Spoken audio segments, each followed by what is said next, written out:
Partout dans le monde, des enfants ont besoin d'aide.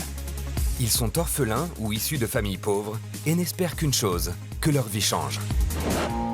Du Vietnam au Québec, des Philippines à la Bolivie, nous avons suivi des familles parties à l'autre bout du monde à la rencontre de ces enfants qu'elles aiment déjà.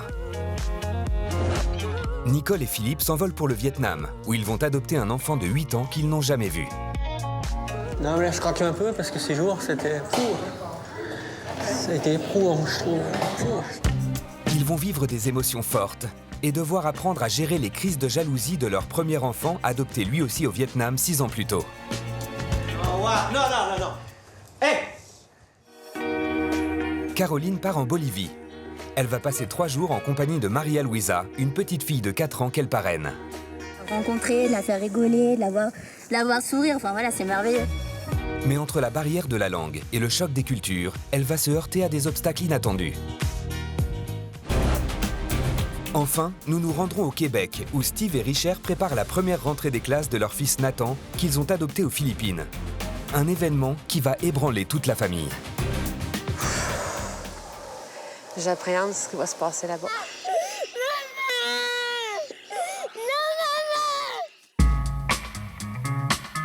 Un samedi matin, à quelques kilomètres au sud de Paris, dans une galerie commerciale.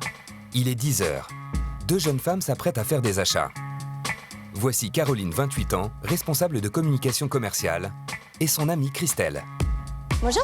Bonjour mademoiselle. Bonjour. On aurait besoin d'un petit renseignement. En fait, je cherche un cadeau pour offrir à une petite fille de 4 ans. Je la connais pas en fait parce que, enfin, je la connais mais je connais pas ses goûts parce qu'en fait, c'est une petite que je parraine en Bolivie. D'accord. Et là, je pars la rencontrer et du coup, j'aimerais lui offrir des cadeaux. Donc voilà, elle habite dans un village qui est assez isolé. Je vais vous proposer une poupée dont vous connaissez forcément la chanson. Oui. Reprise en 17 langues. Du coup, elle l'est en espagnol. Ouais. Aussi. Bon, je m'entraîne à l'apprendre pour lui chanter à mon arrivée. Ok. Pendant toute la matinée, Caroline va arpenter la galerie commerciale pour diversifier ses cadeaux. Des cahiers de coloriage aux fournitures scolaires, en passant par les vêtements, rien n'est trop beau pour sa petite protégée qu'elle parraine depuis 2 ans. Je m'étais fixé un budget, mais bon, je pense que là, je vais l'exploser parce qu'en même temps, ça me fait plaisir d'acheter. Voilà, ça me fait plaisir de lui faire plaisir finalement. Donc j'achète, on fera les calculs plus tard en fait. Caroline a décidé de parrainer parce qu'elle a toujours été sensible aux conditions de vie des enfants défavorisés. Son engagement lui coûte 25 € par mois. Il est primordial pour cette petite fille en Bolivie. Elle s'appelle Maria Luisa, elle a 4 ans. Oh, qu'est-ce qu'elle a changé? Ça a grandi, hein? C'est incroyable. Ouais. Caroline correspond avec les parents de la petite fille. Il lui envoie des photos qu'elle garde précieusement dans son téléphone. J'ai des photos de Maria Luisa avec moi parce que voilà, ça fait partie de ma famille, de ma vie. Donc voilà, comme j'ai des photos de ma mère, de mes amis, elle fait partie. Donc elle est aussi dans mon téléphone. Donc je suis très attachée à elle. En fait, pour moi, il y a vraiment une relation spéciale. Enfin, le parrainage, c'est vraiment important pour moi. C'est une vraie démarche. Caroline est célibataire. Cette grande aventure, elle va donc la vivre seule, ce qui ne rassure pas totalement son amie Christelle. Je te souhaite tout le meilleur et puis profite de Maria Luisa, profite de toute sa famille et tous les moments que tu vas passer là-bas. Il faut te charger en amour et puis tout leur donner. Voilà. Merci. Je te fais des gros bisous. Ouais. À bientôt. Ça s'appelle dès que je rentre. Ouais, ça marche. Allez, à bientôt. Bien. Ciao. Ciao. Un peu plus tard dans la journée, Caroline se rend dans les locaux de l'association Un enfant par la main, qui lui permet de parrainer Maria Luisa. Caroline, Bonjour. sois la bienvenue. Elle est venue rencontrer Florence, la responsable de l'association.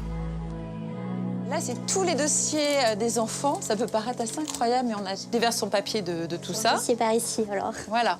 Et encore là, et encore là. Avec Lisa, la responsable communication, Florence montre à Caroline les films des séjours organisés par l'association pour permettre aux parrains et filleuls de se rencontrer.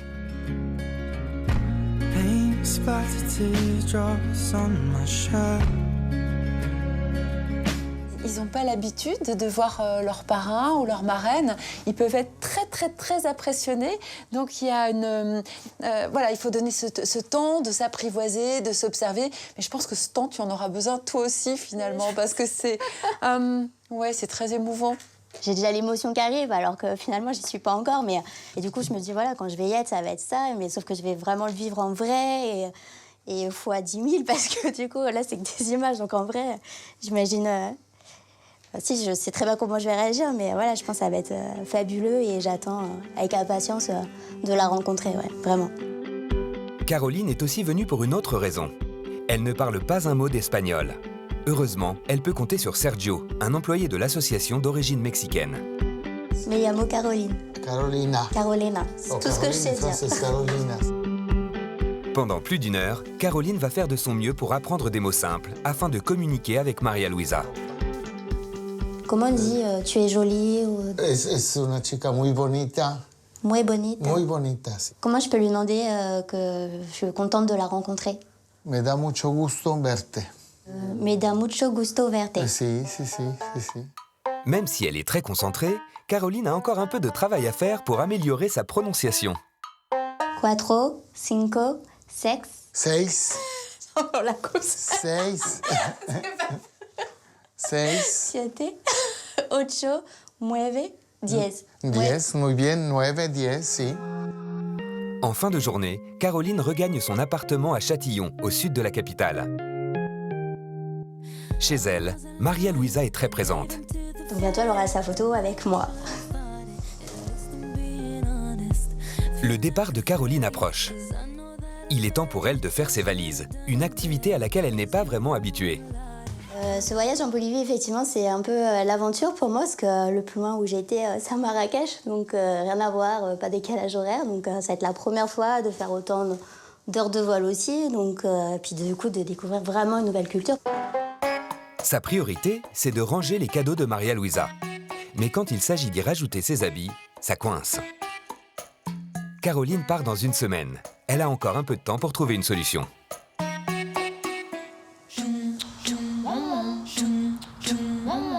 Direction Modane, en Savoie, où l'hiver s'est installé. C'est le début de la matinée, et même si Oa, 8 ans, est en vacances, il est temps de se lever. Née au Vietnam, Oa a été adoptée à 19 mois par Nicole, chef d'équipe dans un lycée professionnel, et Philippe, chef d'équipe dans une fonderie d'aluminium. Y'a qui derrière moi? Y'a qui? Il y a maman. Le couple s'est rencontré en 2000. Nicole venait de divorcer de son premier mari, avec qui elle a eu un fils. Issus tous les deux de familles nombreuses, ils rêvaient d'être entourés d'enfants. Mais après plusieurs échecs, ils ont décidé de se tourner vers l'adoption. Tu peux avoir un chocolat chaud? Il y a 6 ans, Oa est entrée dans leur vie. Pour Philippe, qui devenait papa pour la première fois, l'émotion est toujours intacte. Quand on m'a mis dans les bras, c'était mon gamin.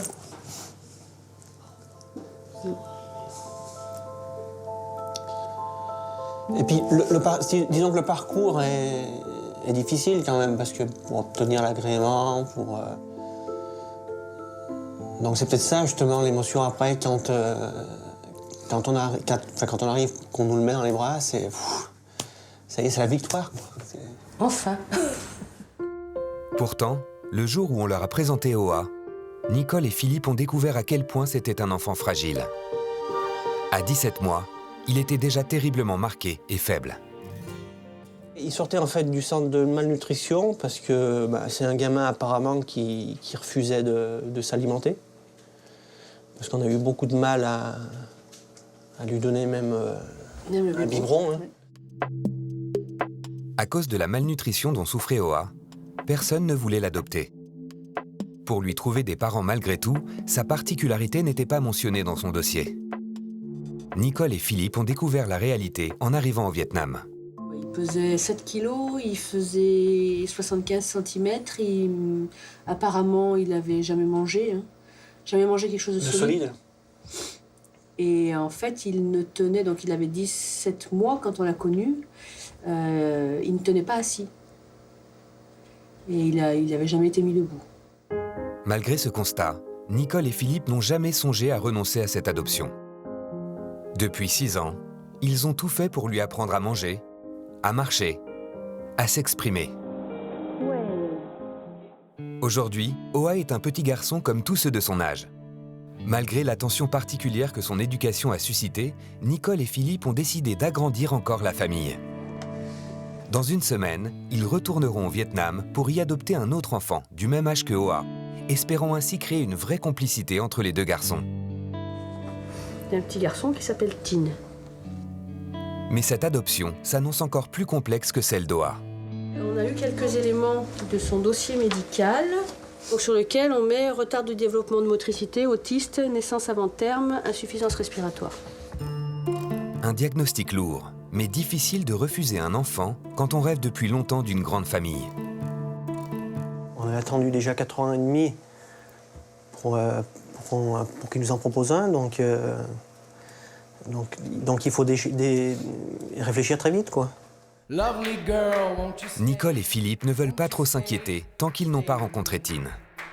Leur décision est prise, ils l'adopteront malgré son dossier médical. Une semaine plus tard, à l'aéroport Roissy-Charles de Gaulle, Hoa semble plutôt content d'accueillir bientôt un frère de son âge. Ouais, chercher Tina. Et c'est plutôt cool. Ce qui est surtout très symbolique pour tous les trois, c'est la date de leur départ.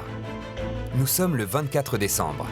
Et demain, pour Noël, ils recevront le cadeau qu'ils attendent depuis 4 ans. «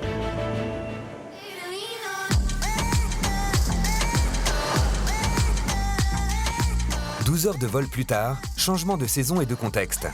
Fini la quiétude de la campagne, place à l'agitation de la ville et au stress qui monte. Je n'arrive pas à imaginer ce que ça peut être l'arrivée d'un grand, en fait. L'arrivée d'un bébé, oui, mais l'arrivée d'un grand, j'ai du mal à imaginer. On va plonger dans l'inconnu, là. Peut-être un peu d'angoisse sur comment il va réagir, comment Tin va réagir. Et nous, comment on va réagir, parce que c'est pas évident. Avant de rencontrer Tin, un petit détour par l'hôtel s'impose. La priorité de Nicole, c'est d'appeler le responsable de l'association qui doit les conduire à l'orphelinat. Nous sommes arrivés, oui, nous sommes à l'hôtel. Pardon ? Mais les choses ne vont pas se passer comme il l'espérait. 8 heures demain matin ? D'accord. Et donc cet après-midi, on n'y va pas ? Première déception, personne ne les conduira à l'orphelinat aujourd'hui. Très bien. Donc on vous retrouve demain matin. Les autorités préfèrent attendre la remise officielle qui est prévue demain. Mais Nicole et Philippe sont trop impatients de faire connaissance avec Tin. Ils décident de s'organiser par leurs propres moyens. On essaye ? On essaye, oui. Ouais. Ah, le taxi est là, d'accord. Allez, hop, on est parti. À peine descendus de l'avion, les voilà dans un taxi, en route vers l'orphelinat où vit Tin. Ils sont très impatients de rencontrer celui qui, demain, deviendra leur fils. On a un petit peu la boule. Je sais pas. Mais on a peur de pas le voir. Ouais, c'est pas sûr. On serait quand même déçus de... On va pas le voir ce soir. Pour le couple, chaque minute compte. S'ils arrivent trop tard à l'orphelinat, ils adopteront demain un enfant qu'ils n'ont jamais rencontré. De l'autre côté de l'Atlantique, Montréal au Québec. Dans un jardin public situé en banlieue de la ville, un petit garçon de 5 ans s'imagine en conducteur de train.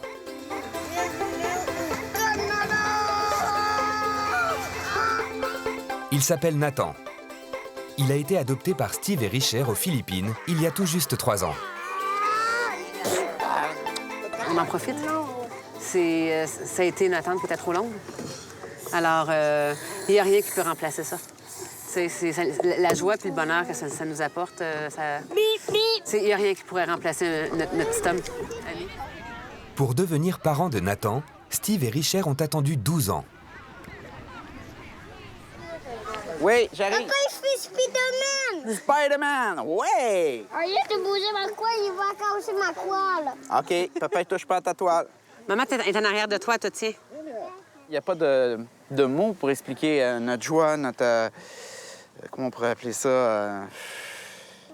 Je suis un père, on a une famille, on peut réaliser nos rêves. On y va! Pour Steve et Richard, rien ne comptait plus que de devenir parents. Ils ont réalisé leurs rêves, mais à quel prix? Top là! Retour 3 ans en arrière. À Manille, la capitale des Philippines, Richère, directrice marketing, et Steve, informaticien, s'apprêtent à vivre la plus grande aventure de leur vie, caméra au point. Merci Nathan. On est une heure en avance. Dans un orphelinat, on leur présente l'enfant qu'ils sont venus adopter. Nathan a presque 2 ans. Oh, c'est parti. Les premières heures passées ensemble sont vécues comme une explosion de bonheur. Je vous présente Nathan. Coucou! Tu fais un chapeau! T'as fait un chapeau? Canaka. Oui. C'est la caméra? Oui. Nathan n'a jamais vécu ailleurs qu'à l'orphelinat. Quant à Steve et Richère, ils doivent apprendre à devenir parents en quelques heures. Chaque jour passé à Manille les confronte aux situations les plus inattendues. Comme vous pouvez voir, c'est pas toujours drôle. Il est en train de faire sa crise. Il m'a tapé. Pour Richère, le plus difficile, c'est de trouver sa place de maman. Il est très accroché à son papa. Quand il n'obtient pas ce qu'il veut ou s'il a besoin d'être rassuré, c'est papa qui va voir. Alors, pour l'instant, tout ce qu'il veut, c'est son papa. C'est difficile.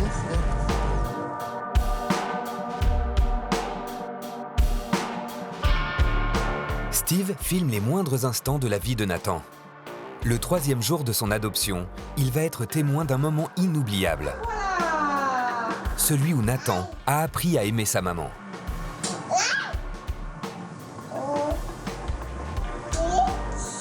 C'est vraiment beau. C'est la première contact avec Richard. Nathan, tu viens voir maman? Viens ici, j'ai une chanson pour toi. 3 ans plus tard, chanter avec Nathan reste un moyen d'échange privilégié pour Richère. Avec moi? Une souris verte qui courait dans l'herbe. Je l'attrape par la queue. Je la montre à ses messieurs. Non, j'ai pas la fin de tout seul. OK. Il aime petit chou, il faisait caca dedans 6 kilos. Il voulait toujours la main et le caca. La la. À bientôt 5 ans, Nathan est plein de vie. Et tant pis s'il invente les paroles. Richère ne résiste pas devant le visage souriant de son fils. Quand on a fait connaissance avec notre fils, il était vraiment papa. Et j'avais de la difficulté à l'approcher, sauf pour le quotidien, la couche, le changer, lui donner son lait. Nathan, viens voir maman. Je veux que tu restes avec maman. Et ça a été la chanson qui a été le déclencheur du fait que ça a été son premier bisou, comme on pourrait dire, avant qu'on revienne à Montréal. Et la chanson, elle est... La chanson, elle est restée après. Alors, je pense que c'est comme ça qu'on a comme tissé nos liens, qu'on s'est rapprochés, que maintenant, c'est... Là, tu veux jouer, hein? Ça, c'est un câlin? Non, c'est pas un câlin. Oui. Non. Allez, tu peux aller jouer. Steve et Richère reviennent de loin. 12 années de traitement contre l'infertilité, de tentatives de fécondation infructueuses, de longues procédures pour adopter. Nathan, c'est un peu l'enfant du miracle pour eux. Il veut manger le canard. Alors aujourd'hui, ils profitent de lui sans modération. Goûte. C'est bon? Je peux goûter? Papa goûte?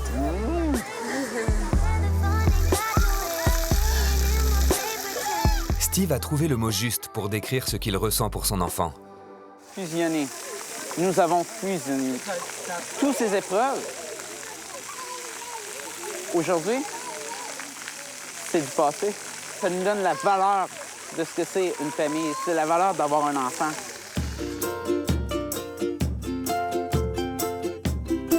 Depuis 3 ans, la caméra familiale immortalise les grands moments de la vie de Nathan. Premier Noël. On est en 2012. Et effectivement, on fait notre première ère. Première neige. Papa. Au fil des mois de bonheur, les souvenirs de l'orphelinat s'estompent. Et aujourd'hui, Nathan s'apprête à vivre une nouvelle étape importante pour lui comme pour ses parents, sa première rentrée des classes. Paris, aéroport Charles de Gaulle. Nous retrouvons Caroline, 28 ans. Elle s'apprête à s'envoler vers la Bolivie pour y rencontrer une fillette qu'elle parraine, Maria Luisa, 4 ans. Depuis que nous l'avons quittée, elle a résolu son problème de bagages. J'ai pris une deuxième valise, il y en a une qui est remplie de cadeaux à offrir au village, et puis à Maria Luisa, et puis voilà. Puis une avec mes affaires quand même. Caroline va faire un long voyage. 18 heures de vol pour parcourir 11 000 km. Le plus long voyage de sa vie. La Paz. Située à presque 4000 mètres d'altitude, c'est la capitale la plus élevée au monde, grande comme 4 fois Paris. Au pied de la cordillère des Andes, elle rassemble 2 millions d'habitants qui pour la plupart vivent dans des maisons de briques qui s'accrochent au flanc des montagnes. Après une matinée de repos dans son hôtel, Caroline rencontre Abraham Marcia, le responsable local de l'association, qui heureusement pour elle, parle anglais. I'm Caroline. Thank you very much. Please have a seat. Comment allez-vous? I feel good. I'm very happy to see you and Maria Luisa. Je crois que demain, elle aussi sera très heureuse de vous voir. Pour faire honneur à la venue de Caroline, Abraham va lui faire découvrir les sites incontournables et les quartiers les plus animés de la capitale bolivienne. Mais très vite, Caroline va faire une découverte marquante. Sur les trottoirs, on travaille quel que soit son âge. En Bolivie, le taux de pauvreté atteint 60%. Le travail des enfants, c'est l'un des principaux fléaux. Cette petite fille, par exemple, il y a de fortes chances que sa mère soit dans les environs en train de vendre d'autres produits. On peut imaginer que la famille a d'autres enfants, plus petits, donc ils doivent s'occuper d'eux, mais ils n'ont pas assez d'argent pour subvenir à leurs besoins. C'est pour cela que la mère, le père et tous les enfants travaillent, juste pour apporter un peu d'argent au foyer.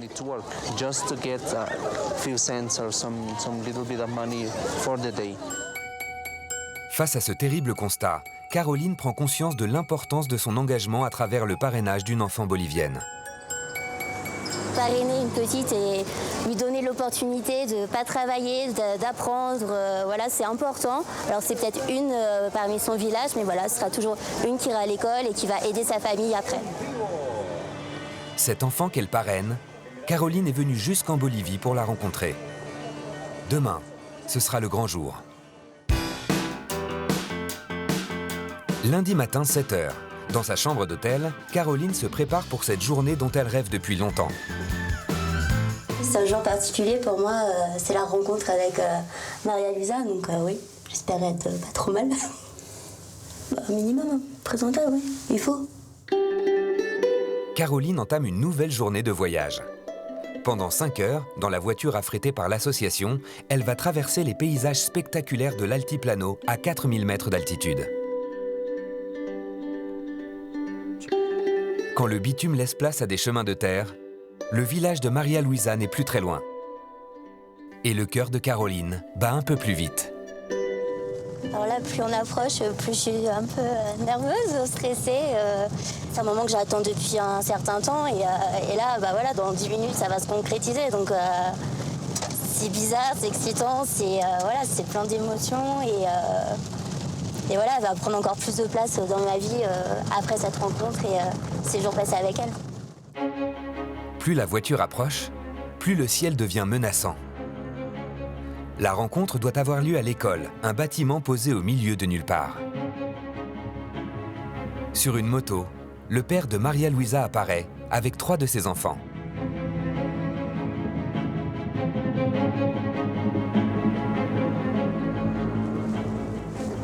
Voilà, je te présente ta marraine. C'est le papa de Maria Luisa qui fait les présentations. Ça va? Bonjour marraine. Je suis très heureux de vous rencontrer. Muchas gracias. Avec beaucoup de douceur, Caroline tente de communiquer avec elle. Soy Carolina. Pour l'aider, certains membres de l'association l'accompagnent, dont Carmen, qui connaît bien la communauté. Elle a peur. Tu veux donner la main à ta marraine? Maria Luisa, tu sais, elle est venue de très loin. Elle est venue de France. Regarde comme elle est jolie, ta marraine. Tu vas lui montrer comme tu es grande. La rencontre est interrompue par une tempête de grêle impressionnante. Tout le monde doit s'abriter dans la salle de classe, où Caroline reçoit un accueil des plus chaleureux.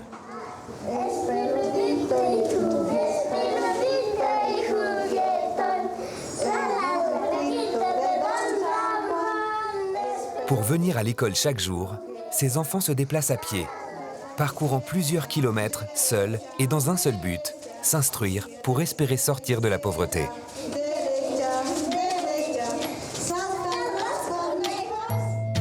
Depuis qu'elle parraine Maria Luisa, Caroline s'était jurée de venir la rencontrer un jour. Elle est tellement belle, enfin, voilà, ça me fait plaisir de la voir. Non, je suis super heureuse, je suis très heureuse. Ça va, elle est pas trop effrayée par moi, donc ça me rassure aussi quand même un petit peu. Au fil des heures, Caroline doit trouver d'autres astuces pour communiquer, car elle ne parle pas espagnol. Maria Luisa, ¿estás muy guapa? Estoy contenta de verte. Mais les silences sont pesants quand on ne parle pas la même langue. De son côté, Maria Luisa est intimidée. Elle n'a jamais vu d'étranger. Et à 4 ans, elle ne sait pas comment elle doit se comporter. Caroline et Maria Luisa ont 4 jours pour apprendre à créer des liens, alors que tout les sépare. Retour à Ho Chi Minh, au Vietnam. Nicole, 53 ans, et Philippe, 45 ans, accompagnés de leur fils adoptif Hoa, sont en route vers l'orphelinat où ils espèrent rencontrer Tine, 8 ans, l'enfant qu'ils adopteront demain. C'est ça, non? Ça, à gauche. C'est là. C'est là.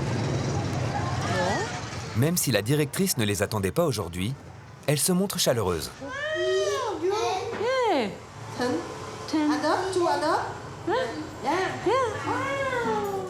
C'est le jour de Noël. Et ils vont enfin pouvoir rencontrer Tine.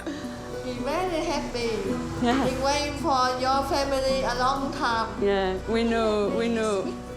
C'est dans la salle d'attente de l'orphelinat que la rencontre a lieu. Bonjour, Tine.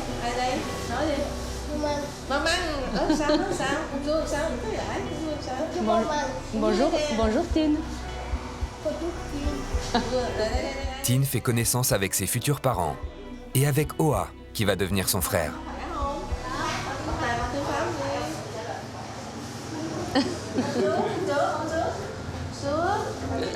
Les premiers échanges sont un peu protocolaires.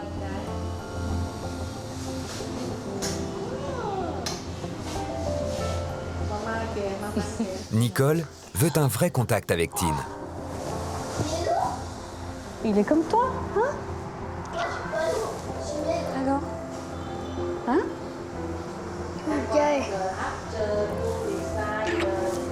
Des câlins, des bisous, des regards aimants. Une découverte pour cet enfant qui n'avait alors connu que l'anonymat d'un orphelinat.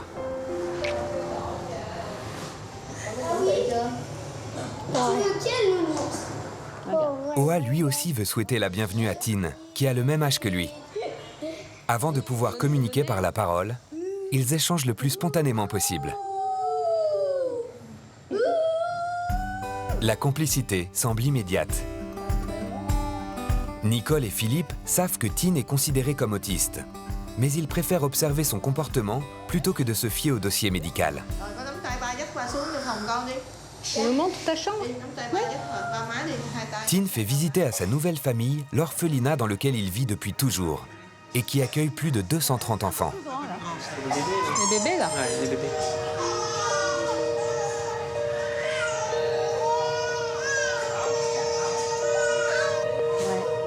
Donc c'est difficile, hein? On a envie de les emmener. Coucou. Bonjour.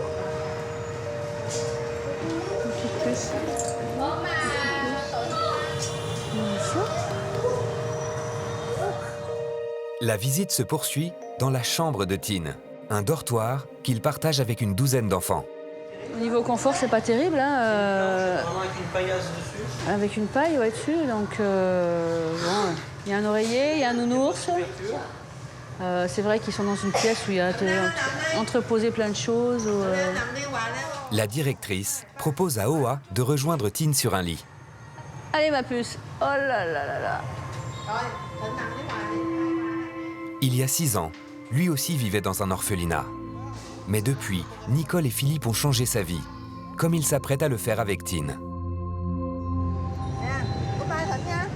Goodbye, à demain. Tu fais un bisou? Tu fais un bisou? Voilà. Ah. Et moi, tu m'en fais un, moi? Tu m'en fais un, moi? Tiens. À peine le temps de faire connaissance qu'ils doivent se quitter. Tu me fais un bisou? Demain matin, ils se retrouveront pour signer ensemble l'adoption officielle de Tine. Et passer 1 mois dans son pays avant de repartir ensemble en France. Bye bye. À demain.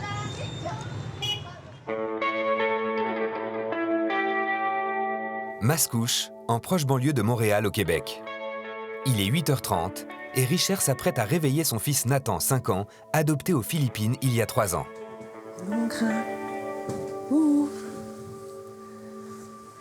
Ce matin, surprise, Nathan n'est pas seul dans son lit king size. Nathan, regarde qu'il est dans le lit avec toi. T'es même pas tout seul. Papa, il est venu te rejoindre. Il a encore besoin d'être un peu sécurisé quand il fait des mauvais rêves ou s'il est bien fatigué. Il a besoin d'avoir un de nous deux avec lui. Mais tranquillement, pas vite, ça se tasse. Tranquillement, pas vite. Ça veut dire que... Mais tu sais, au début, il voulait pas coucher dans sa chambre parce que lui, c'était la crainte de se lever le matin et qu'on soit plus là. Maintenant, c'est comme « Ah, vous êtes encore là? Oui. » On avait beau te le dire, mais il fallait que lui le réalise par lui-même. Ça veut dire que on se lève. Si Richard a décidé de ne pas laisser Nathan dormir autant qu'il le souhaite, c'est parce qu'elle veut progressivement lui faire prendre un nouveau rythme. Il ne pourra plus dormir jusqu'à 9-10 heures le matin parce que l'école commence. Alors, il faut qu'il se lève le matin. Il trouve ça dur parce que c'est un petit dormeux. Il peut me chatouiller. Ah, t'as vu ça, t'as fait chatouiller? On est réveillés! On est réveillés! On se lève! La journée commence! La journée commence! Cette chambre, Nathan l'a totalement investie. Pourtant, il y a 3 ans à peine, quelques jours après sa sortie de l'orphelinat, il découvrait ce qui allait devenir son nouvel univers. C'est ta chambre, mon amour! Oui, c'est ta chambre, mon coco! Ouais. Regarde! Nathan! Aujourd'hui, Nathan a tellement de jouets qu'une seule chambre ne suffit pas à les ranger. Ses parents lui ont aménagé une salle de jeu rien que pour lui. Je te dois combien? 20 $. 20 $? C'est cher. Vous êtes cher, hein, monsieur? Non, c'est pas cher. C'est pas cher? Écoute, il y a des jouets pour... Je pourrais remplir de garderie? Monsieur! Parmi les jouets de Nathan, il en est un auquel la famille reste très attachée. Ça, c'est sa première petite voiture qu'il avait quand il est arrivé. Il en a passé des heures assis dans sa petite voiture à rouler en haut sur le plancher. C'est la petite voiture préférée de Nathan, alors on a décidé de la conserver. Pour nous, on s'est dit, on la garde, puis ça sera pour... si un jour il y a des enfants, ben ces enfants pourront jouer avec. Même si Nathan tient à cette voiture, aujourd'hui, il a un faible pour le modèle supérieur, version luxe. Du haut de ses 5 ans, Nathan est fier de nous montrer à quel point il fait le bonheur de ses parents. Bienvenue au spectacle de Nathan spectacle.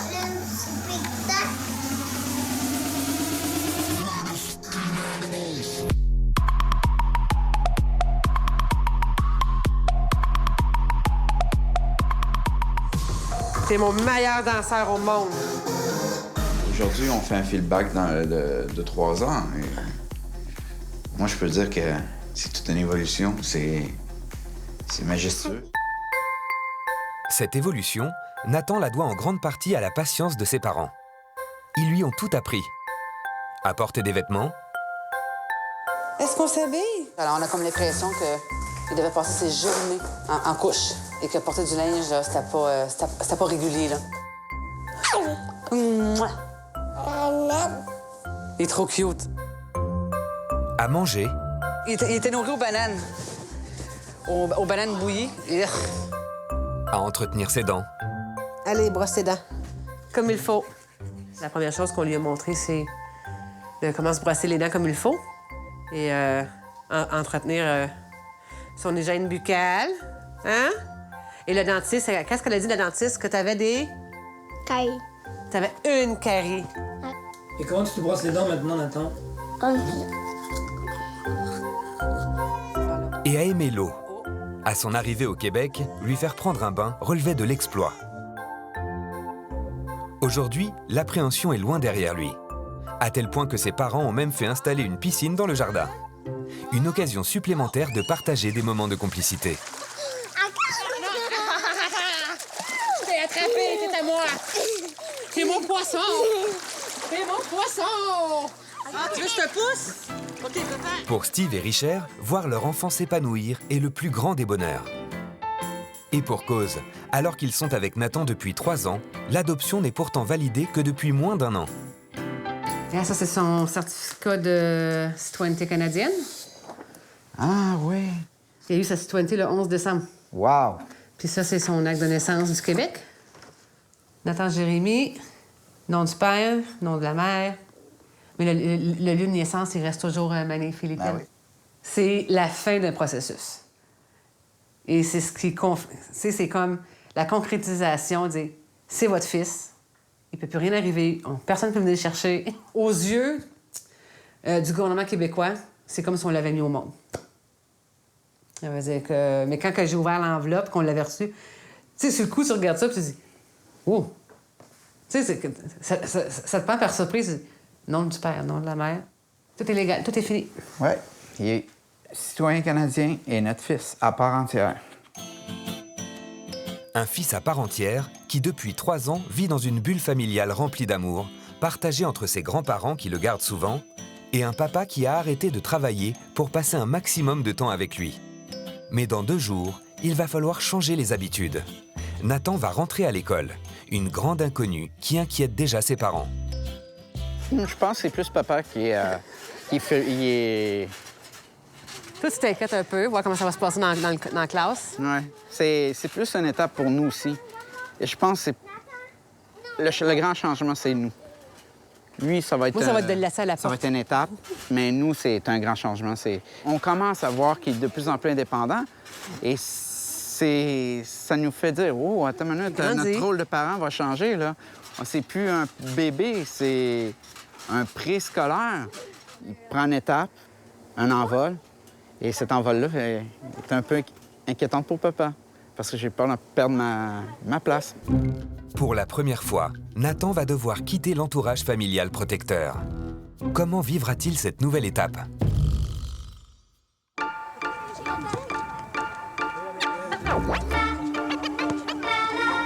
En Bolivie, dans une école située au milieu de nulle part, Caroline vient de rencontrer Maria Luisa, 4 ans, qu'elle parraine depuis 2 ans. La maman de Maria Luisa fait un passage surprise. Elle tenait à remercier Caroline de son parrainage qui apporte une aide précieuse à la famille. Merci d'être venu en Bolivie. Estoy contenta de verte. Je suis très contente de rencontrer la marraine de notre fille. Les parents de Maria Luisa ont 5 enfants. Malgré leur pauvreté, ils ont tenu à faire des cadeaux à Caroline. Muchas gracias. Moi, puis j'adore les roses. Effectivement, ils n'ont pas grand-chose. C'est beaucoup pour eux, donc en plus, je suppose qu'elle l'a tricoté main, donc voilà, c'est encore plus symbolique. Voilà, c'est vraiment un cadeau que je garderai précieusement chez moi, avec grand plaisir. Ouais. Puis avec le super chapeau.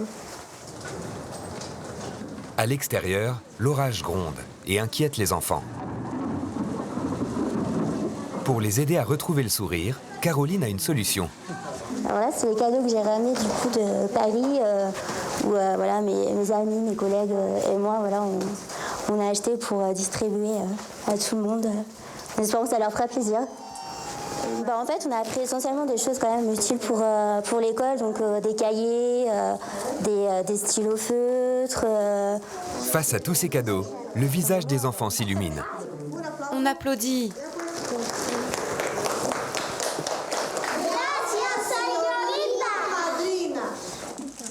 Maria Luisa et ses copines d'école sont comblées.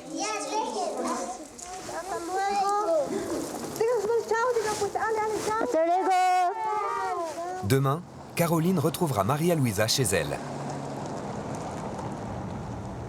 Mais pour l'heure, elle est conduite dans le village où elle est accueillie comme une reine.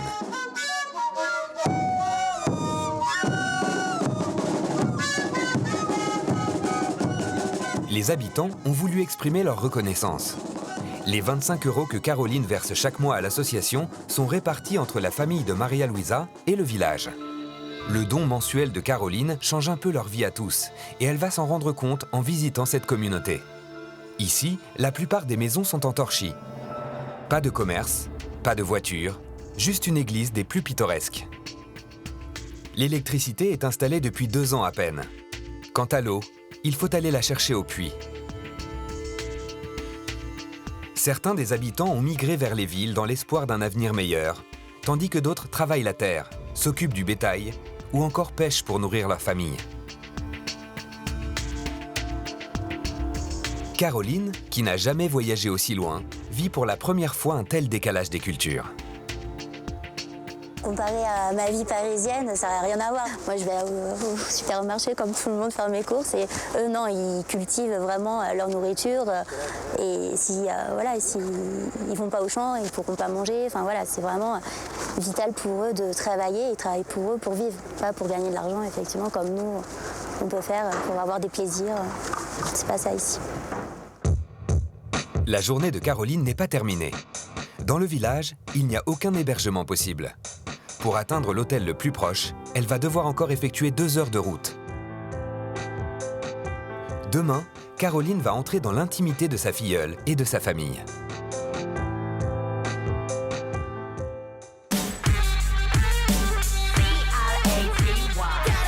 Au Vietnam, une nouvelle journée commence pour Nicole et Philippe.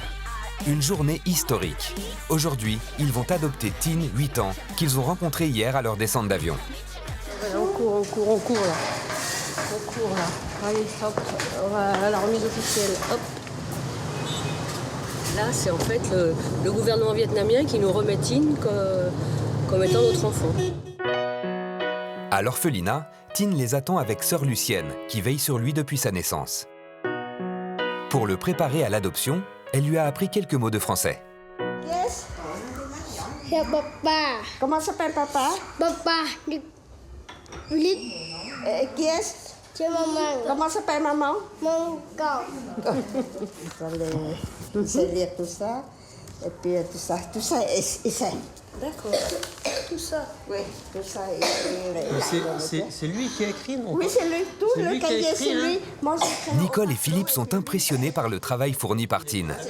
Ils ont du mal à croire qu'il soit autiste, comme le stipule son dossier médical. On trouve qu'il a déjà une très belle écriture. Et c'est une bonne chose, c'est rassurant. Tout ça déjà. Aujourd'hui, Tin quitte l'orphelinat où il a passé toute sa vie. Il a tout à découvrir. Nous, on a du mal à s'imaginer que pendant 8 ans, il n'a rien vu de tout ça, quoi. Il regarde les immeubles.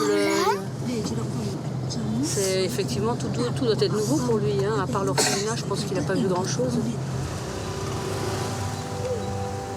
Il est 11 h. La famille va bientôt s'agrandir. Et alors, papa, la maman et l'enfant. C'est bon? C'est bon. En moins d'1 heure, dans un bureau du service judiciaire, Tin devient le fils de Nicole et Philippe aux yeux du gouvernement vietnamien.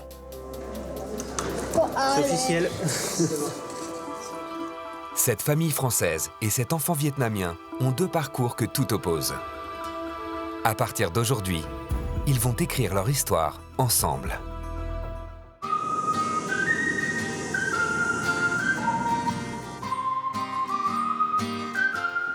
Bien, on va aller faire la trottinette. Elle est où ta trottinette? À Mascouche, près de Montréal, Richard et Steve profitent de Nathan avant sa première rentrée des classes. Bravo!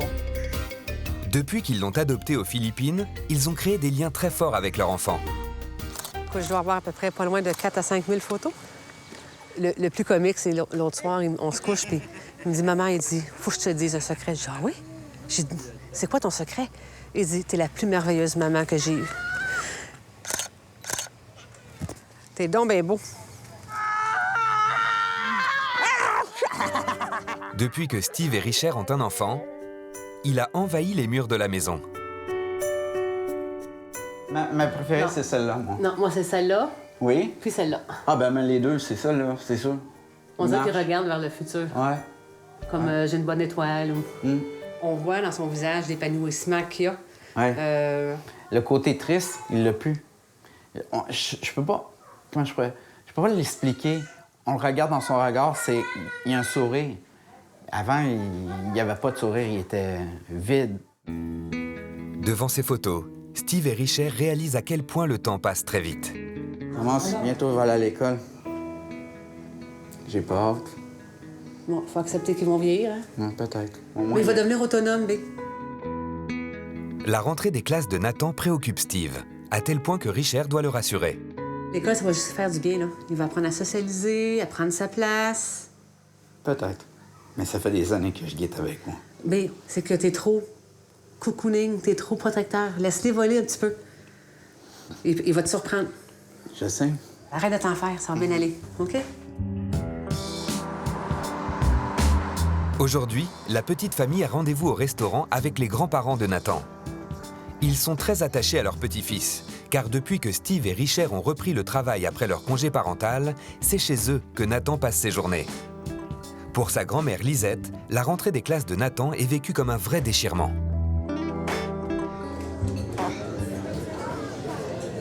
On est deux pareils. Faut pas parler trop d'école.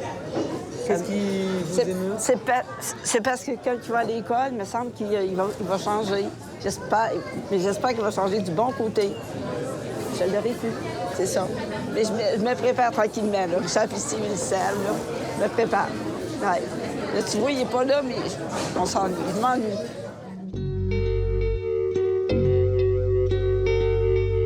Viens, on met ton chandail. Vite, vite, on va mettre ton beau chandail des monstres. Vite, vite, vite, enfant! Il y a une boule de croûte, c'est pas une boule. Le soir même, il faut déjà se préparer au grand événement de demain. Oui, ce soir, on se couche plus tôt parce que demain, c'est quoi, Nathan? Où qu'on va demain? Au spectacle. Au spectacle? Oh non! Où qu'on va demain? Non. C'est quoi? Qu'est-ce qui se passe demain? Je vais aller à l'école. Oui, c'est pour ça qu'on se couche de bonne heure ce soir. Pour être en forme pour l'école. Alors, qu'est-ce qu'on va faire demain à l'école? À l'école, je vais partager avec mes meilleurs amis au monde. Avec mes amis, je vais partager mon manger. Tu vas partager ta collation? Et puis, je vais acheter des cadeaux pour mes amis. Tu vas acheter des cadeaux? S'il fait de plus en plus ses nuits tout seul, Nathan a parfois besoin que l'un de ses parents se couche avec lui jusqu'à ce qu'il s'endorme. Il raconte à papa sa première journée au travail. Fini. Albi, quoi? Pour l'instant, Nathan n'a montré aucune hostilité face à l'école. Pourtant, dès que Richard éteint la lumière, il lui fait une confidence qui en dit long sur ce qu'il pense vraiment. Quoi? Non, mais c'est pas d'aller à l'école. Mais oui, demain, me manquer tellement. Qui va te manquer? Je jamais aller à l'école sans mes parents. Et puis, j'ai pas envie de laisser tomber mes parents. T'as pas à t'inquiéter. Oui, je vais m'inquiéter. Ben non. Demain, ça va être une journée plaisante. Plus que jamais ce soir, Nathan a besoin que sa maman le rassure et le protège. On se colle. Je t'aime. On se voit demain matin. Oui. T'es le meilleur petit-fils. Nathan s'endort sans difficulté. Quand elle sort de la chambre, Richard est préoccupé par le changement d'attitude de son fils à l'approche de la rentrée. Il dort, mais c'est spécial. C'est drôle qu'avec la lumière qui est fermée, tout à coup, ça change la perspective. Ouais. Qu'il ne veut plus y aller. Mais là, la date butoir est arrivée. Ça en dit long, là. Ah, Et le fait qu'il nous dit « Je ne veux pas laisser tomber maman et papa. » Ouais. Beaucoup d'attachement. Il est trop attaché. Non, pas trop. Attaché. Non, mais c'est que pour lui, c'est... Je serai plus... Oui, je serai plus... On sera plus là pour le regarder faire. Oui, je sais. Ou le supporter. Oui. Et ça devient... Il va devoir apprendre à devenir un peu autonome. Oui. Et je pense que ça fait un peu peur de devenir un peu plus autonome. Ça m'inquiète un peu. Après avoir tenté de rassurer son fils, cette fois c'est son mari que Richard doit épauler. Pourquoi tu pleures? Parce que ça me fait mal au cœur. Moi, je suis fière et je suis contente qu'il va commencer l'école. Est-ce que ça me fait un pincement? Oui. Mais moi... Puis je vais être contente d'aller le porter à l'école demain matin. Moi, j'ai eu la chance de l'avoir pratiquement 3 ans tous les jours. Mais on va continuer à le voir tous les jours, Steve. C'est juste que la petite routine à la maison va changer un peu. Ici.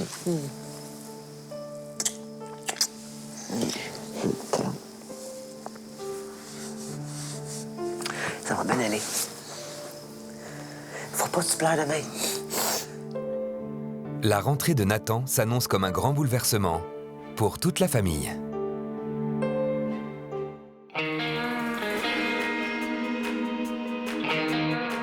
En Bolivie, Caroline, 28 ans, a rencontré Maria Luisa qu'elle parraine depuis 2 ans. Mais la barrière de la langue a été un obstacle dans leurs échanges. Alors au matin de son 2e jour sur place, elle occupe efficacement les 2 heures de trajet entre son hôtel et la maison de sa filleule. C'est assez frustrant, donc là j'apprends quelques phrases, je me les note sur mon téléphone pour au cas où si j'ai un petit trou de mémoire avec le stress, que je puisse les retrouver et puis partager un peu plus avec la famille et puis Maria Luisa. Lorsque Caroline arrive, Maria Luisa lui réserve un accueil moins timide que la veille. Voilà.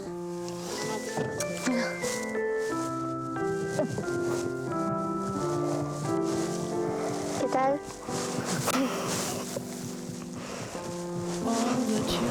que Ça semble un peu chaleureux, là. Hein? Ouais, c'est trop bien. J'espérais même pas pouvoir la prendre dans mes bras, donc c'est super. Franchement, c'est génial. Voilà. La maison familiale semble posée au milieu de nulle part. Le père de famille, Toribio, 35 ans, propose une visite à Caroline et Abraham, le représentant de l'association. Venez par ici, je vous en prie, chère marraine. Les murs sont entorchis et l'électricité n'est installée que depuis moins d'1 an. La maison n'est composée que de 2 pièces. Une réserve où la famille stocke ses provisions, viande séchée, quinoa. Et à côté, une pièce unique où vit toute la famille. Les parents et leurs 5 filles, âgées de 8 mois à 10 ans. C'est notre dortoir, chère marraine. Toute la famille dort ici. La famille dormimos aquí. And she cook here. Cocinan también aquí. Aquí también. Oui, dans la même pièce. You have the Caroline prend conscience de la précarité de la famille. Yeah. Ça évoque que moi je suis hyper loin de tout ça parce que à Paris j'ai mon 2 pièces à moi toute seule, eux ils dorment à 6 du coup dans une seule pièce, ils font la cuisine donc ils sont vraiment courageux finalement parce que nous on a un luxe finalement qu'on se rend pas compte par rapport à ces personnes. On est obligé d'être impressionné parce que voilà, il a construit la maison pour sa famille de ses propres mains avec voilà ses amis, son père, donc c'est impressionnant. Enfin, ouais, il a tout fait de lui-même. Les parents de Maria Luisa sont agriculteurs. Ils ne consomment que ce qu'ils produisent. Comme le quinoa que la maman Pastora, 33 ans, a préparé pour honorer la venue de leur généreuse marraine. Tu veux essayer ?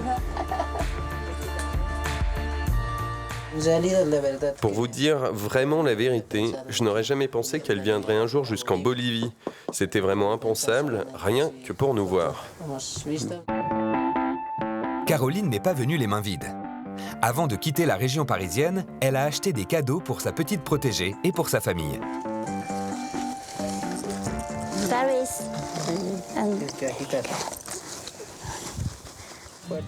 C'est certainement la première fois que Maria Luisa et sa famille reçoivent autant de présents.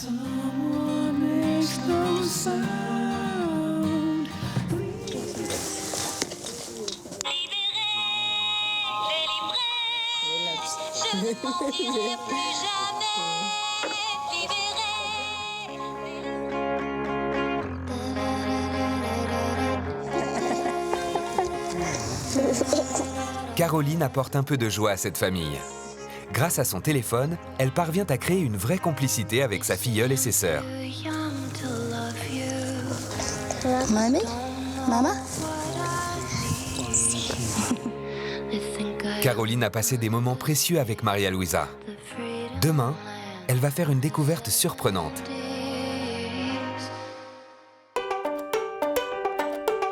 À Ho Chi Minh, au Vietnam, Nicole, 53 ans, et Philippe, 45 ans, déjà parents de Hoa, adopté il y a 6 ans, viennent d'agrandir la famille en adoptant Tin, 8 ans. Même si adopter nécessite un budget conséquent, le couple envisage de faire un don à l'orphelinat. L'adoption, ça coûte cher, c'est un certain prix, on a déjà payé en France, donc l'organisme qui nous accompagne, c'était 6 200 €. Après, il faut rajouter les billets d'avion, ce qu'on paye sur place. Là, il faut qu'on donne de l'argent à l'orphelinat, donc voilà. Ça a effectivement un certain prix. Il a fallu faire des petits sacrifices, se priver de peut-être de pas mal de choses pour pouvoir économiser, pour aboutir à ce projet. 2 jours après l'adoption, ils vont passer une journée dans les administrations pour obtenir les documents essentiels qui permettront à Tin de les suivre en France quand ils rentreront dans un mois. Tin, tu vas avoir ton passeport. Pendant les heures d'attente dans les bureaux, Tin se rapproche peu à peu de ses nouveaux parents. Ah, mon Tin, quand je te fais un câlin à toi, comme ça. Voilà. T'aimes bien les grattes, les chouchoutines? Je pense pas qu'il va en avoir très souvent. Toutes les situations sont prétexte à l'éducation de Tin. Oiseau. Hein, Tin? Oiseau. Oiseau.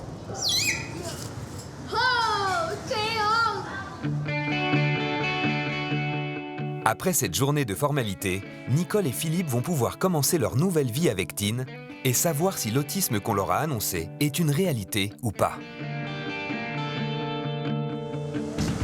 Par rapport à la particularité qu'on nous avait dit, ça n'a pas du tout l'air, hein, donc bon. Tant qu'il ne parle pas bien le français, on ne peut pas bien se rendre compte, hein, mais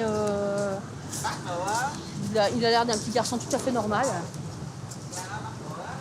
Donc je vois pas où est le souci, quoi. Nicole est sereine, parce qu'elle sait qu'en intégrant leur famille, Tin va se développer, comme ce fut le cas de Hoa, adopté il y a 6 ans. Depuis 2 jours, il vit l'adoption de Tin avec ses parents. Et les images fortes qu'il a vues le renvoient à sa propre enfance.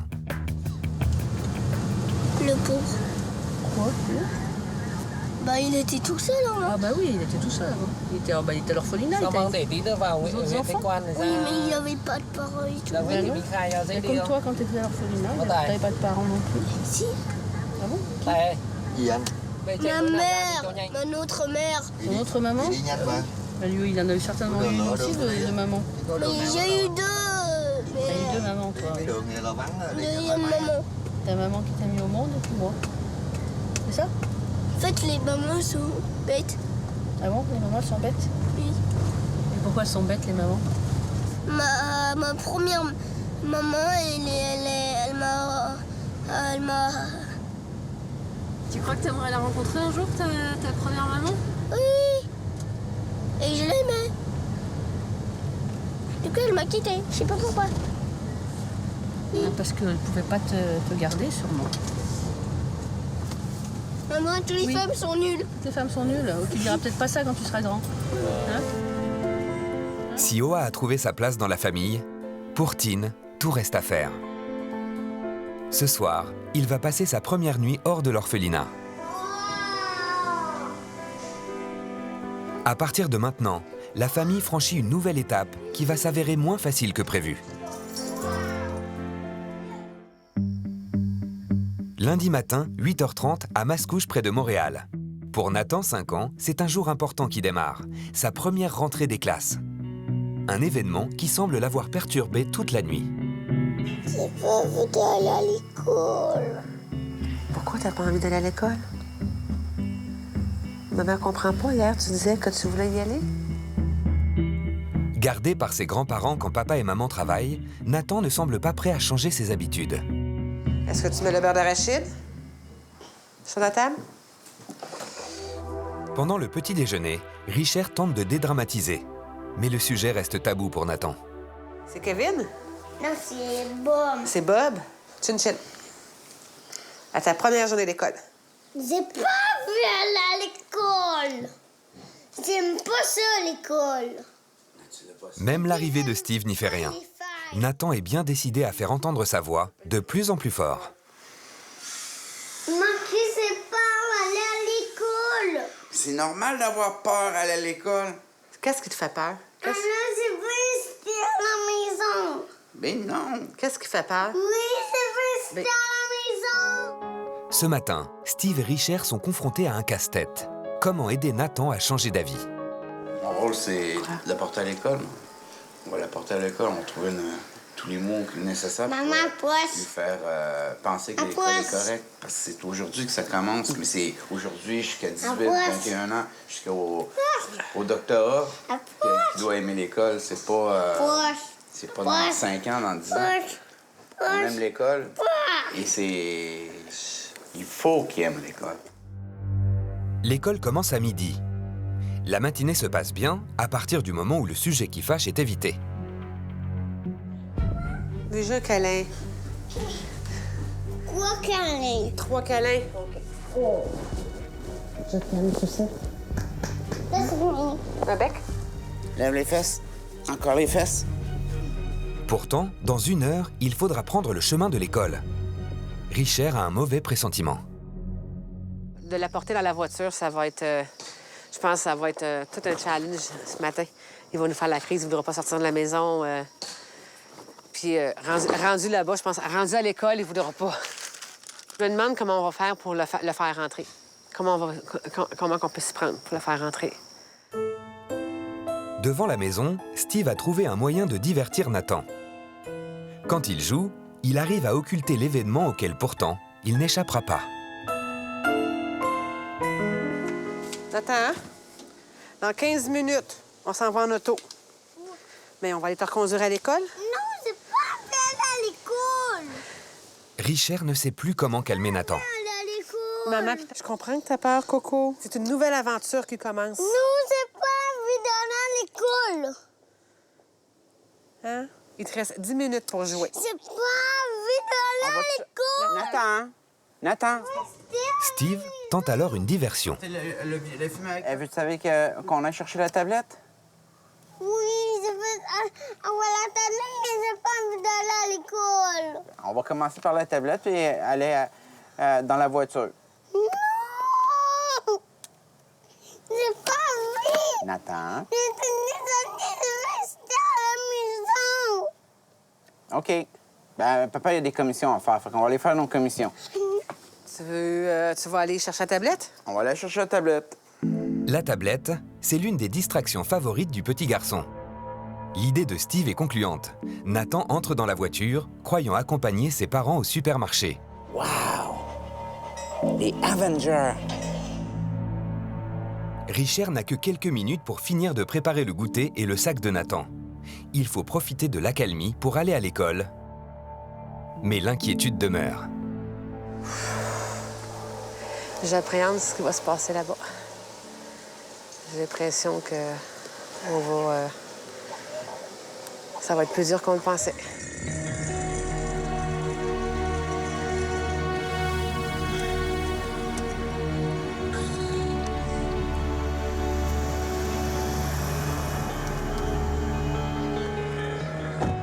Quand la voiture se gare, Nathan réalise subitement où il est.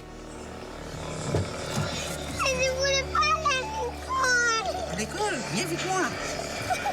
Je voulais pas aller à l'école. Je voulais pas. Je veux aller à la maison.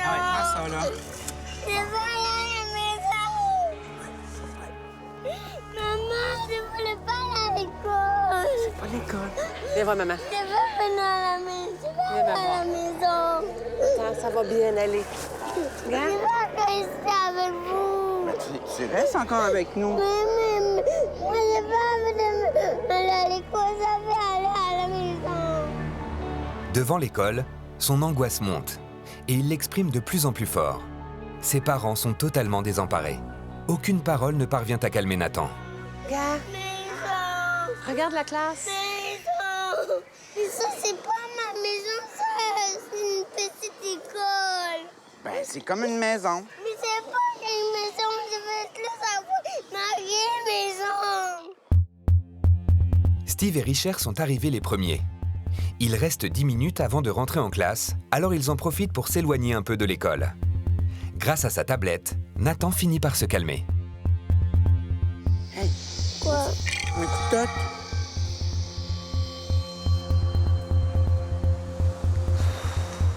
Steve en profite pour se rapprocher de l'école. Nathan est tellement absorbé par sa tablette qu'il ne s'en aperçoit pas. Bonjour Nathan. Regarde, c'est Madame Sabrina. J'ai pas envie d'aller à l'école. Jusqu'au moment où les maîtresses arrivent. Regarde, il y a des Steve sait que les au revoir vont être difficiles, alors il trouve un prétexte pour ne pas rester. OK, reste là, papa va aller à la toilette. Mais depuis ce matin, là, c'est refuse carrément. C'est comme... La séparation est brutale. On se voit tantôt. Je t'aime, mon coco. Amène ton sac.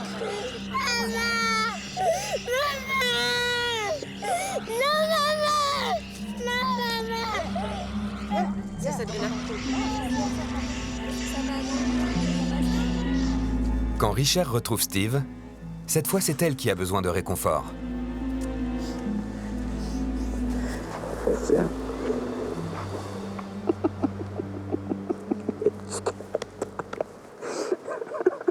Il y a du caractère. Il tient de sa mère en tabarnouche. Hein? Maman taquée, bébé taqué, hein? Dans 3 heures, ils viendront récupérer Nathan. Comment aura-t-il vécu sa première journée d'école? Oh, ça va bien aller.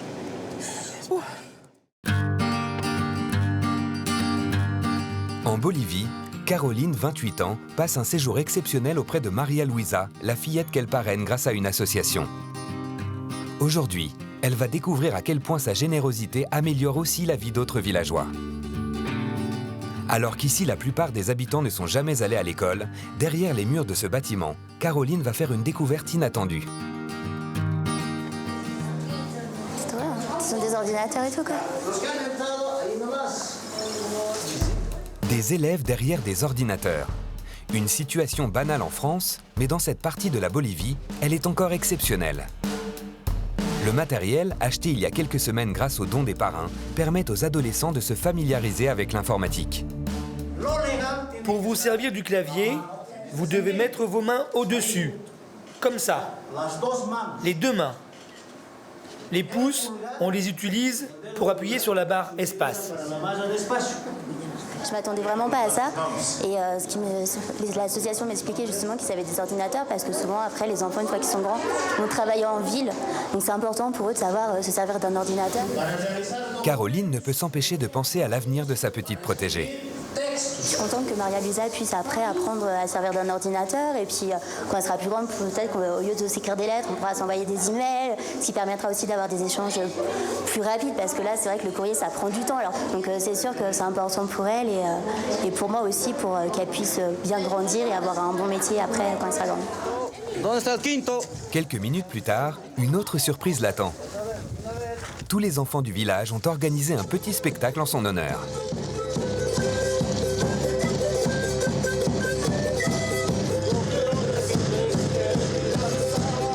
À leur manière, ils remercient Caroline, car c'est la première fois qu'un parrain de l'association leur rend visite.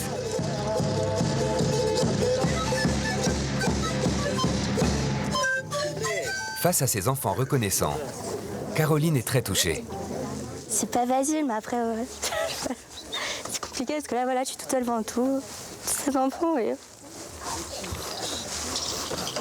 Voilà, enfin, là, voilà, mon parrainage, moi, j'étais persuadée, voilà, que c'était important, mais là, de le voir, enfin, ça prend vraiment tout son sens. Et C'est sûr que quand je vais rentrer, je vais avoir encore plus envie de m'investir et j'espère vraiment que d'autres personnes vont vouloir aussi parrainer.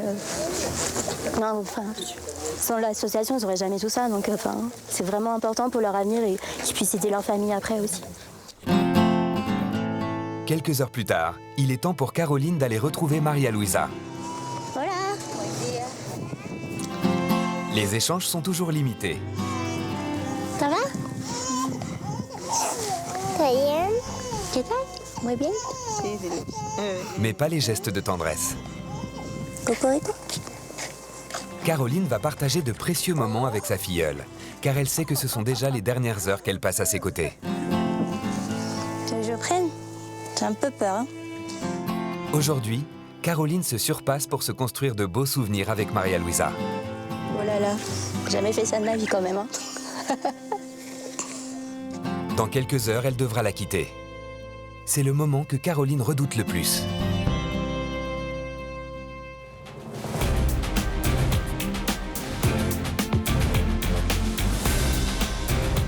Au sud du Vietnam, Nicole et Philippe viennent d'adopter Tin, 8 ans. Ce soir, le petit garçon passe sa première nuit loin de l'orphelinat. Un enjeu considérable pour toute la famille. Alors pour l'accueillir, ses nouveaux parents ont une surprise pour lui. Tu prends la bleue. Prends la bleue. J'ai ouvert sa bleue. Pour ne pas privilégier un enfant plutôt qu'un autre, Oa lui aussi a droit au même cadeau que son frère adoptif. Une console de jeu. Je vais te montrer comment on joue. Tim. Moi, j'ai plein de nounours, moi. J'ai plein de nounours. Je vais voir comment... Écoute-moi. Ah, écoute-moi. Malgré la bonne volonté d'Oa, pour l'instant, Tin est plus intéressé par une lampe de poche que par la console. On reste avec Tin. D'accord? Pour Tin, tout est nouveau et fascinant. Même une douche.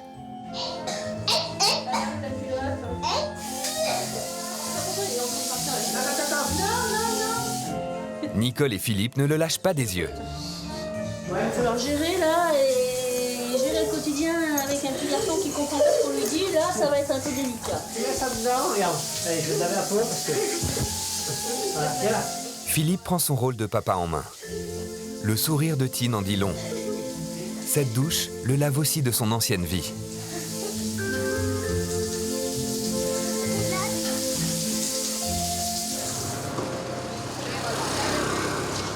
La soirée se poursuit au restaurant. Oa commence à réaliser qu'il va devoir partager ses parents, que l'arrivée de Tin va changer sa vie. Alors il exprime sa jalousie en lui donnant des petits coups de pied sous la table. Non, Oa, si tu donnes pas des coups, mon chéri. Sois gentil. Pour communiquer avec Tin, en fait, il le tape, mais bon, c'est plus... il est content qu'il soit là, mais il est aussi un peu jaloux. Parce que du coup, il est plus le centre du monde. Lorsque vient l'heure de se coucher, là encore, Tin fait l'objet de toutes les attentions. Pyjama. Il sait pas ce que c'est qu'un pyjama. Ouais, je pense qu'il sait pas ce que c'est. Nicole et Philippe font tout pour ne pas délaisser Oa. Attends. Hein? Quand vient l'heure du brossage de dents, Oa se comporte en véritable grand frère. Encore 10 minutes. Encore en bas, en haut, un peu au milieu, regarde. En droite à gauche.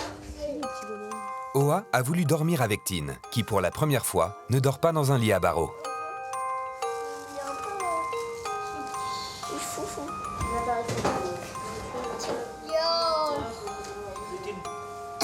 Ce soir, il a même un papa et une maman pour lui souhaiter bonne nuit. Extinction des feux.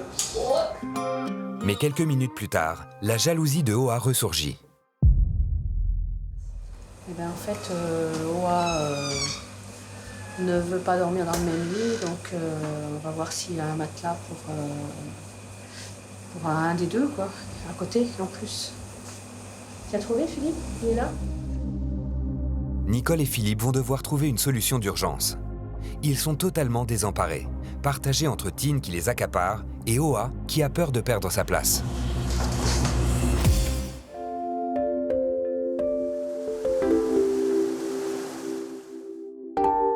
Dans la banlieue de Montréal, Steve et Richard viennent de déposer leur fils à l'école.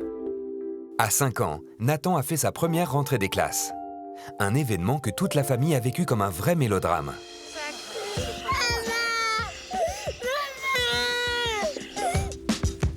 Pour se changer les idées, Steve et Richard ont décidé de prendre l'air en allant marcher dans un parc. Un bon moyen pour eux d'extérioriser les émotions qu'ils viennent de vivre. Là, je me demande, OK, est-ce qu'il pleure encore? Est-ce qu'il s'est isolé dans un petit coin? On a comme l'impression qu'on l'a comme trahi un peu. Parce que là, on lui a fait à croire qu'elle n'allait pas à l'école pour pouvoir l'embarquer dans la voiture et se rendre à l'école. On a l'impression qu'on lui a menti, puis on se dit, on vient de franchir une autre étape, puis nous aussi, il faut apprendre à laisser y aller. Mais c'est pas aussi facile qu'on croyait. Mais on va y arriver. On va y arriver. Ouais, sûrement. On y a toujours arrivé. On est bien, hein? Oui. Une belle place. Ouais. Dans ce parc, Steve et Richard se ressourcent, car il a une valeur très particulière pour eux. C'est ici qui me faisait la cour. Non, c'est elle. Non, c'est lui qui faisait la cour. Non, c'est toi. Non, c'est à toi. Non, moi, je faisais des conneries. Non, c'est à toi. Tu sais qu'est-ce qui s'est passé? Non, quoi? Peux-tu me limiter? Peux-tu me limiter? Je suis sûr de ça. C'était notre premier baiser. Mais oui. Ça nous fait sourire pour une seule raison. Avec l'événement qui vient de se produire, ça nous dit qu'on a déjà franchi plusieurs autres étapes. 25 ans. OK, B, arrête, je sais que je suis vieille. 15h30, il est temps de récupérer Nathan. La crise de larmes semble oubliée. Mais du haut de ses 5 ans, il est bien décidé à faire quelques reproches à ses parents.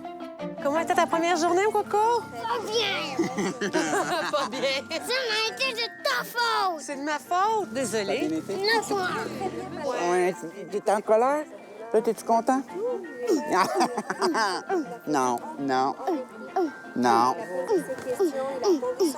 Un gros merci, hein? Très bien passé. Ah, je suis bien content parce que... Malgré ses réticences, Nathan s'est finalement bien comporté à l'école. Dis à mercredi! À mercredi, monsieur! Bravo, Nathan, je suis fière de toi. Ah. Donne un câlin. Donne-moi un câlin. Je me suis ennuyée. Un câlin familial.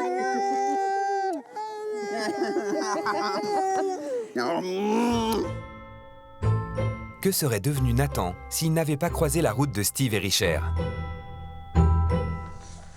C'est la caméra? Oui. Depuis 3 ans, ils font tout pour que leur fils s'épanouisse.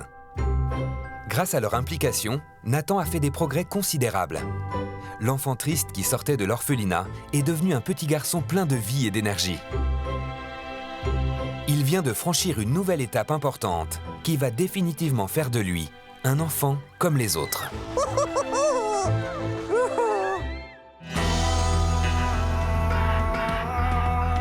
Retour en Bolivie. Caroline, 28 ans, vient de retrouver Maria Luisa, l'enfant qu'elle parraine. C'est une journée particulière, la dernière qu'elles passent ensemble.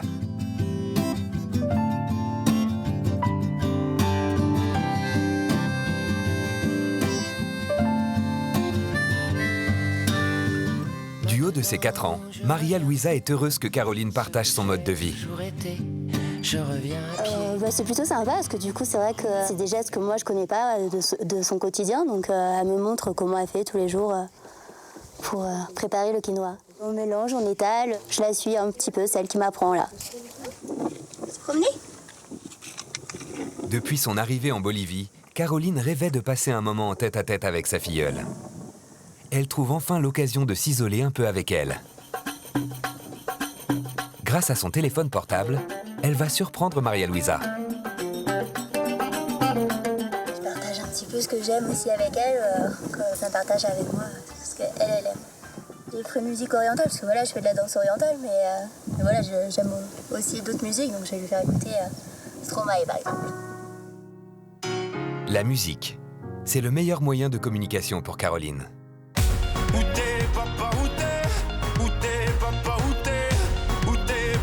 Allez, Maria.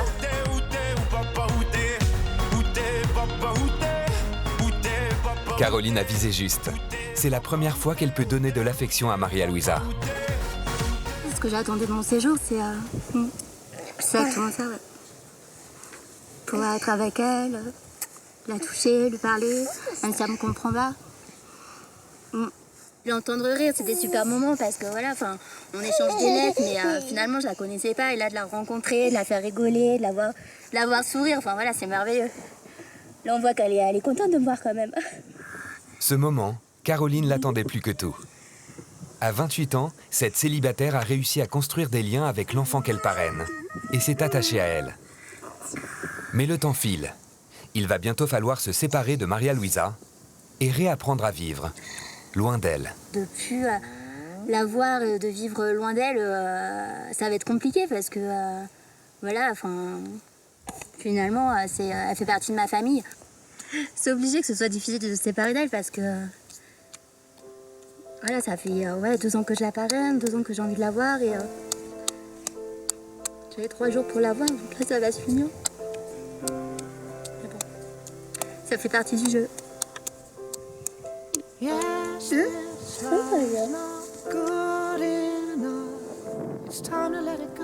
Avant de la quitter, Caroline va utiliser la chanson la plus appropriée pour dire à Maria Luisa toute l'affection qu'elle ressent pour elle.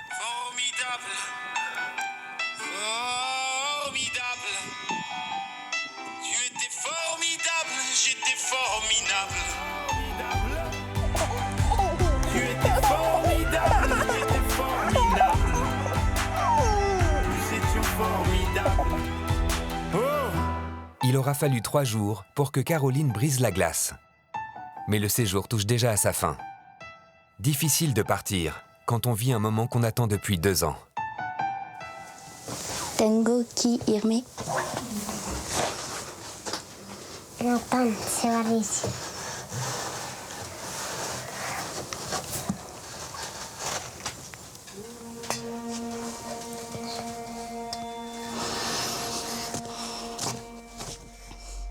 Malgré l'espagnol approximatif de Caroline, Maria Luisa a très bien compris ce qui allait se passer.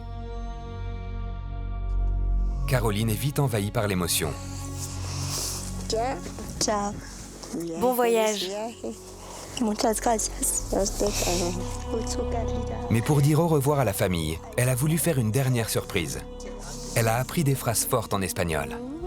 ¿Tienes una bonita familia? Sí.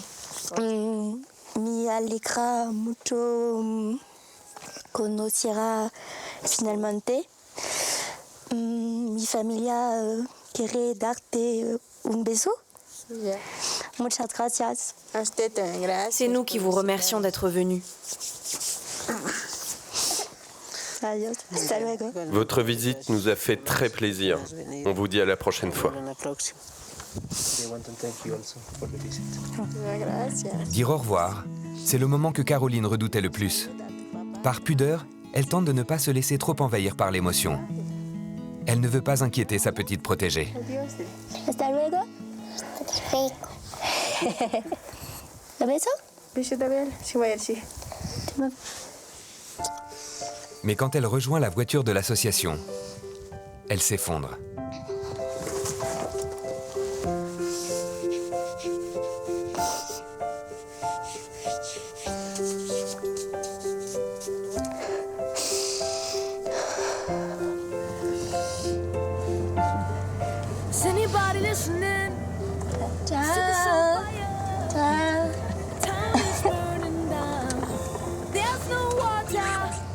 Voilà, c'est passé très vite en fait la rencontre. C'est vrai que finalement c'est quelque chose qu'on attend, donc tout passe très très vite. On se rend pas compte en fait des moments.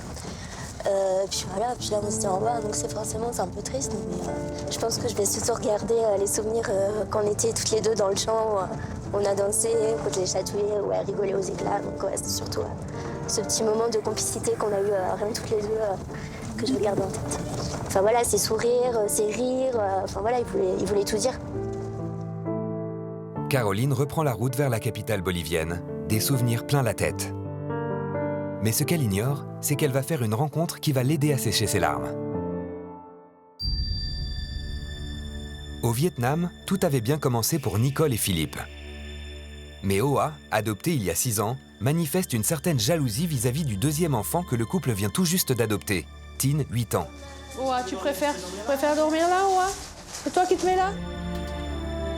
Malgré la fatigue et l'heure tardive, Nicole et Philippe font tout pour ne pas brusquer Tin, ni contrarier Hoa, qui doit trouver de nouveaux repères.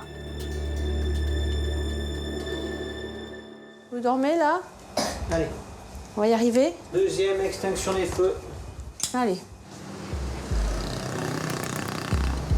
Le lendemain matin, le calme est revenu. La petite famille se rend au grand marché couvert pour acheter des habits à Tin, qui n'a pas d'affaire à lui, car il sort à peine de l'orphelinat. Tin, quelle couleur tu veux? Quelle couleur? Non, quelle couleur? Oui? Hoa aura lui aussi droit à un t-shirt. Mais la seule chose qui l'obsède, c'est de voir ses parents aimer un autre enfant. Ouais, il n'arrête pas de demander des câlins. Ouais. Là, c'est le 2e jour, là, c'est bon. Et du coup, il rend son frère jaloux, qui veut des câlins aussi.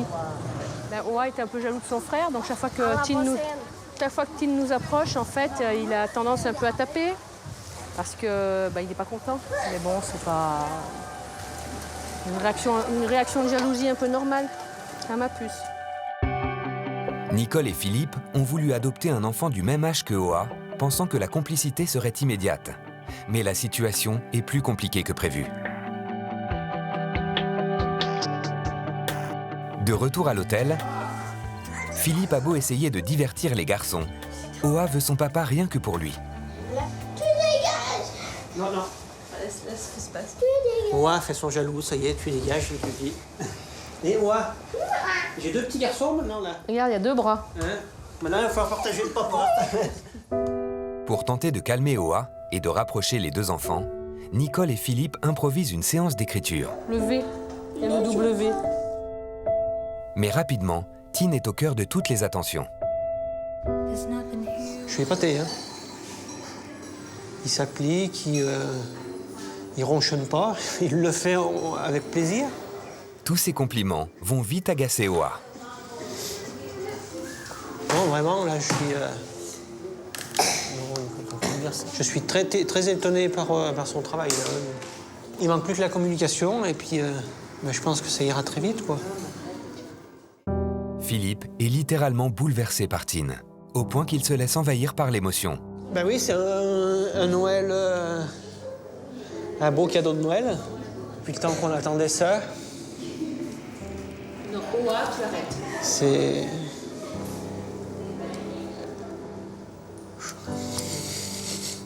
Je dois ému, excuse-moi.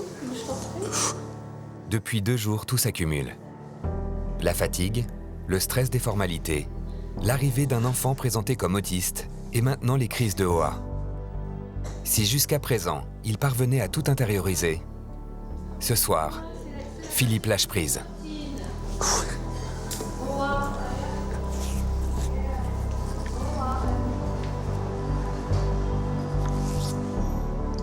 Non, mais là, je craque un peu parce que ces jours, c'était fou. Ça a été éprouvant, je trouve. La fatigue, toutes ces choses là, qui se passent, c'est...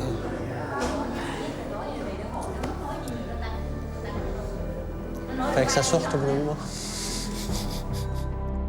Avec son tempérament attentif et appliqué, Tin a définitivement conquis le cœur de son nouveau papa. Je suis vraiment fier de mon petit garçon, hein. C'est bien parti. Philippe et Nicole le savent. Ils vont devoir faire preuve de patience avant de vivre une vie de famille plus sereine.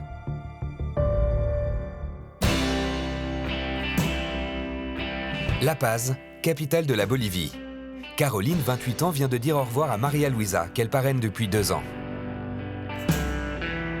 Juste avant qu'elle reprenne l'avion, les responsables de l'association Un enfant par la main lui ont préparé une belle surprise. Direction un quartier populaire. À 4000 mètres d'altitude, le moindre effort est épuisant. J'en peux plus là.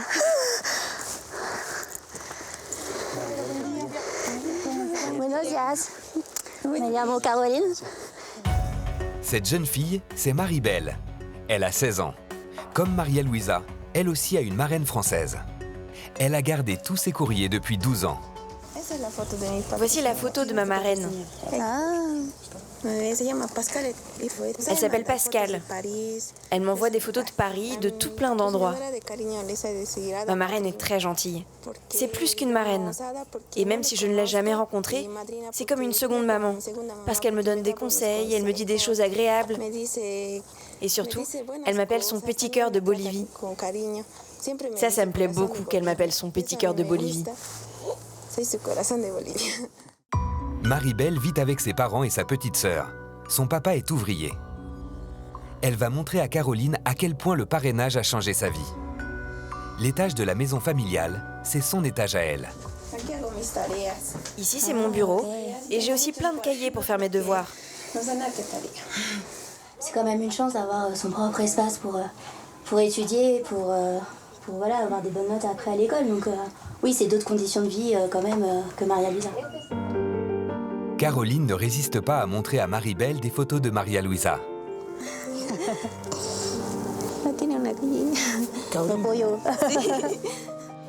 Mais le fait de revoir ces photos fait immédiatement ressurgir l'émotion.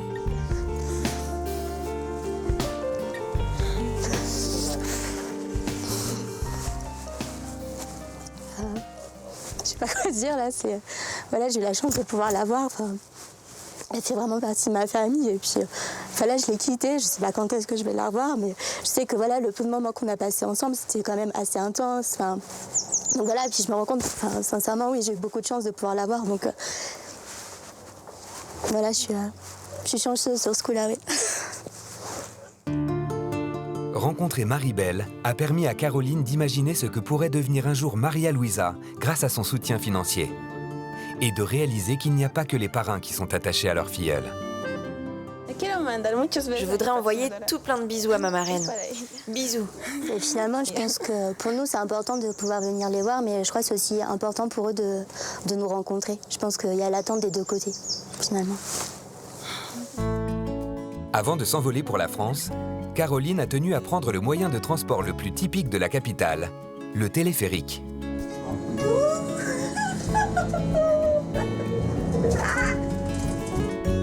L'occasion pour elle de prendre du recul sur son séjour et de se faire une promesse. Ouais, j'emporte avec moi, j'ai les photos. Là, j'ai évité trop de les regarder parce que du coup, j'ai pleuré. Mais oui, effectivement, je l'emmène avec moi. Et puis voilà, vraiment, j'aimerais bien revenir quand elle sera plus grande, qu'on puisse plus échanger, que moi, j'apprenne l'espagnol aussi, où ce sera plus facile. Donc oui, je l'emmène avec moi et puis j'espère la revoir bientôt, quand elle sera vers les 10-15 ans par là, oui.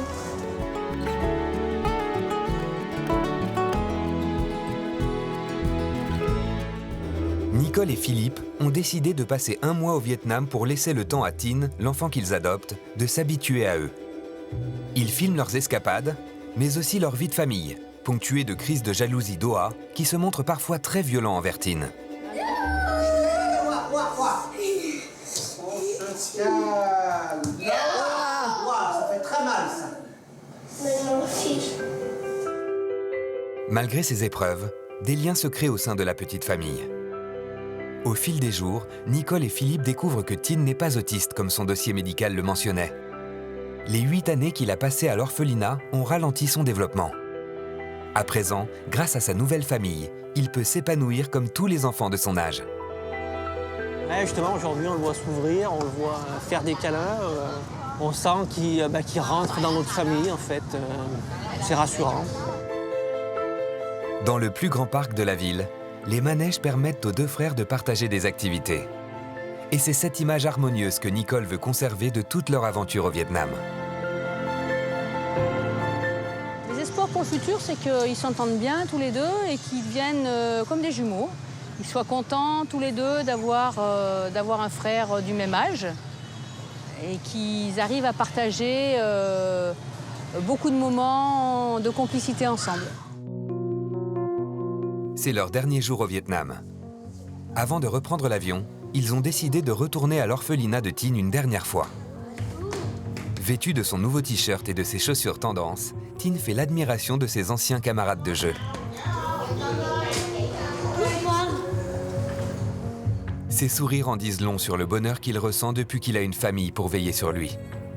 Une famille qu'il a vite appris à aimer.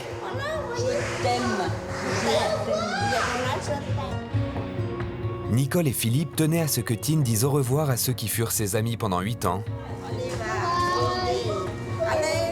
et qu'il ne reverra sans doute jamais. Pour Philippe, la nouvelle vie qui attend Tin est remplie d'espoir. J'attends que Tin qui s'épanouisse complètement et puis qu'il trouve le bonheur avec nous. C'est chose que ces gamins-là n'auront sans doute jamais, quoi.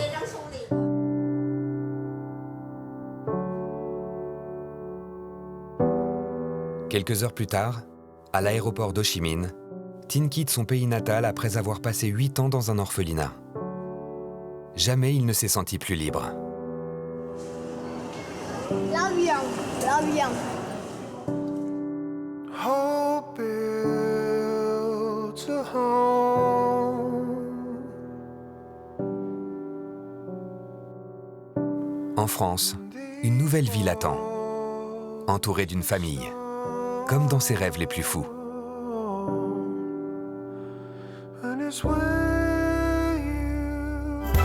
Depuis notre tournage, Caroline a repris sa correspondance avec Maria Luisa. L'entreprise pour laquelle elle travaille a tenu à s'impliquer aussi en Bolivie. Grâce à un don exceptionnel, une nouvelle école est en construction pour Maria Luisa et tous les enfants de la communauté. De son côté, Tin s'est bien intégré à sa famille. Il est scolarisé et parle français aussi bien que son frère Oa. Entre les deux garçons, les tensions se sont atténuées. Quant à Nathan, il n'a plus jamais fait de caprice pour aller à l'école. À la maison, il est même très appliqué quand il fait ses devoirs. L'harmonie familiale est à son comble.